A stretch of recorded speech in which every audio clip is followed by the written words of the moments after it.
Hello children, welcome to the digital classes of Christ Church Convent Gardawara. I am Amit Toshniwal, your economics teacher.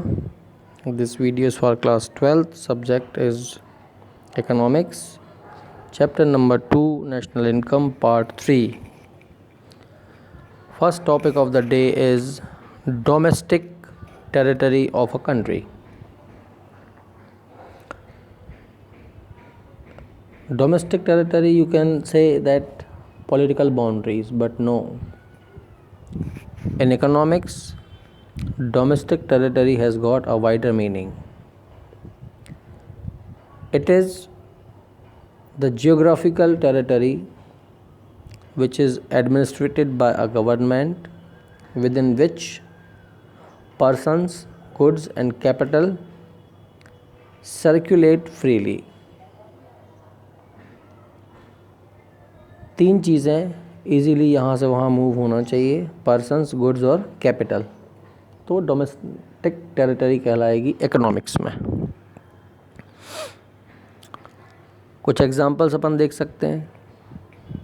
जैसे पहला, अपन ने इसके पहले वाले जो वीडियो थे उसमें बात की थी, फॉरेन एम्बेसीज यानी राजदूत, विदेशी राजदूत जो भारत में लोकेटेड हैं, इंडिया में, डू नॉट कॉन्स्टिट्यूट डोमेस्टिक या इकोनॉमिक टेरिटरी ऑफ इंडिया। उनका केवल ऑफिस है यहाँ पर, but they are not domestic territories. और इंडियन एम्बेसीज जो आउटसाइड हैं इंडिया के, विदेशों में हैं ऑफिस और उनके राजदूत, तो वो डोमेस्टिक या इकोनॉमिक टेरिटरी कहलाएंगे। इसका मतलब हुआ, जो तीन चीज़ें तुमने ऊपर पढ़ी हैं, पर्सन्स, गुड्स एंड कैपिटल, उसके आगे शब्द जोड़ दो our persons, our goods and our capital. ठीक है। फिर 4 पॉइंट्स दिए हैं, following constitute domestic territories of India. ये हम इकोनॉमिक टेरिटरीज की बात कर रहे हैं, ना कि पॉलिटिकल। पहला, ऐसी सीमाएं जो पॉलिटिकल फ्रंटियर्स के अंदर हैं, इंक्लूडिंग वाटर्स यानी कि जल सीमाएं। दूसरा, शिप्स या एयरक्राफ्ट जो ऑपरेट किए जा रहे हैं रेसिडेंट ऑफ इंडिया के, मतलब इंडियन लोग हैं और डिफरेंट पार्ट्स में वो अपने शिप्स या एयरक्राफ्ट चला रहे हैं। तीसरा, फिशिंग वेजल्स यानी कि मत्स्य पालन केंद्र, जहाँ से मछलियाँ पकड़ी जाती हैं, ऑयल या नेचुरल गैस के रिंग्स या फ्लोटिंग प्लेटफॉर्म्स जो कि इंडियन रेसिडेंट हैं, भारत के रहने वाले लोग जिनको ऑपरेट कर रहे हैं, चाहे वो इंटरनेशनल वाटर्स मतलब उसकी सीमाओं में हो या कहीं और। एक्सक्लूसिव राइट ऑफ एक्सप्लोइटेशन, उनको निकालने का जो अधिकार है वो भारत के लोगों के पास होना चाहिए। और चौथे नंबर पे है एम्बेसीज यानी राजदूत, कंसल्टेंट, सलाहकार और मिलिट्री एस्टेब्लिशमेंट्स यानी कि सैन्य जो होता है उसका ऑफिस, वो भारत का है लेकिन कहीं विदेश में है। तो कुल मिलाकर हम ये कह सकते हैं कि जो फैक्टर इनकम जो जनरेट हो रही है डोमेस्टिक टेरिटरी में, वो डोमेस्टिक इनकम कहलाएगी। अब हम बात करेंगे gross domestic product at market price. इसका मतलब है gross market value of all final goods and services produced within the domestic territory of a country during a period of 1 year। एक साल में भारत के अंदर जितना उत्पादन हुआ हो, चाहे वो गुड्स हो चाहे सर्विसेज, वो कहलाएंगे। अब क्या फीचर्स हैं? पहला, डेप्रिसिएशन, इसमें कोई प्रोविज़न नहीं होता, मतलब वो डेप्रिसिएशन इंक्लूड होकर के रहेगा। एमपी यानी कि मार्केट प्राइस पे।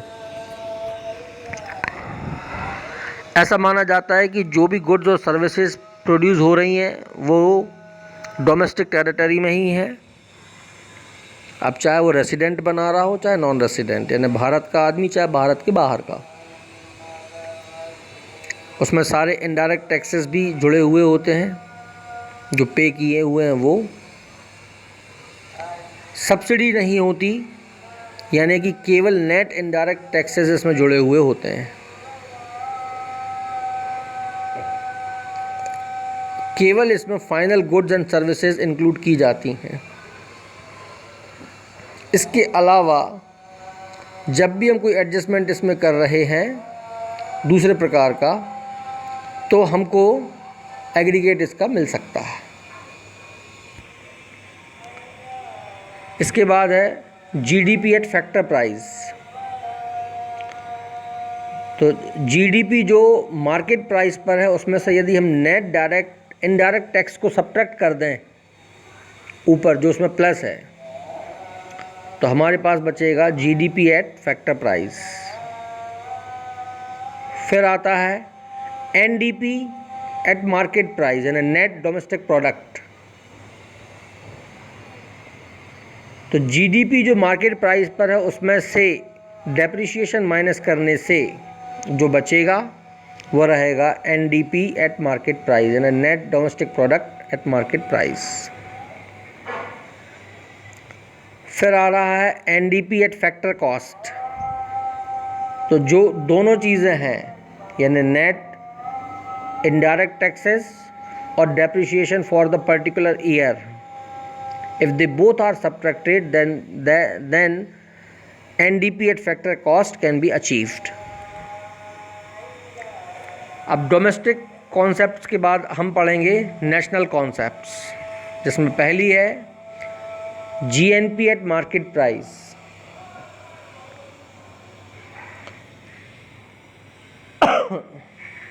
GNP at मार्केट प्राइस निकालने के लिए जीडीपी मार्केट प्राइस प्लस जो एक्सपोर्ट और इंपोर्ट के बीच का डिफरेंस है जिसको हम नेट फैक्टर इनकम कहते हैं वो प्लस कर दिया जाना चाहिए।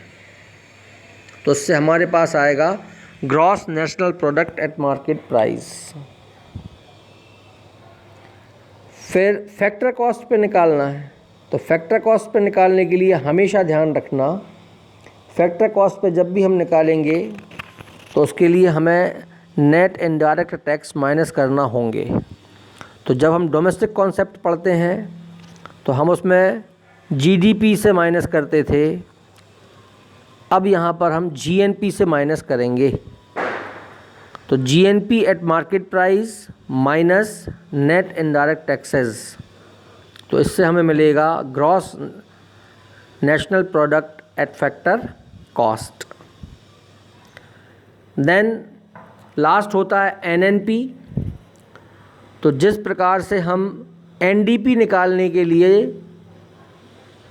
जीडीपी में से डेप्रिसिएशन माइनस करते हैं, तो एनएनपी निकालने के लिए हम जीएनपी में से डेप्रिसिएशन माइनस करेंगे when depreciation is subtracted from it.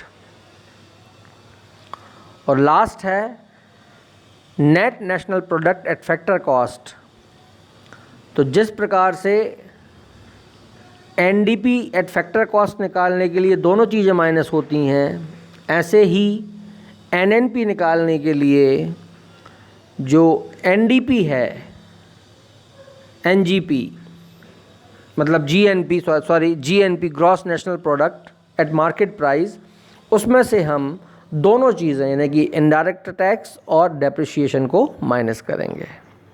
इसके लिए आपके पास एक रे डायग्राम भी है, यदि आप चाहें तो उसे और देख सकते हैं, जिससे कि आपको और भी क्लियर हो जाएगा कि वो किस तरीके से किया जाएगा। तो रे डायग्राम में वही चीज़ है कि कौन सी चीज़ प्लस होगी और कौन सी चीज़ माइनस। ये फॉर्मूले हैं जिनके बेस पर एक क्वेश्चन 5 नंबर का ज़रूर आता है और हर साल आता है लगभग, इसलिए इनको फार्मूलों को ठीक तरीके से याद करना। जब भी इसके क्वेश्चंस हम एक्सप्लेन करेंगे तब उस समय आपको ये फार्मूलों की ज़रूरत पड़ेगी। Thank you.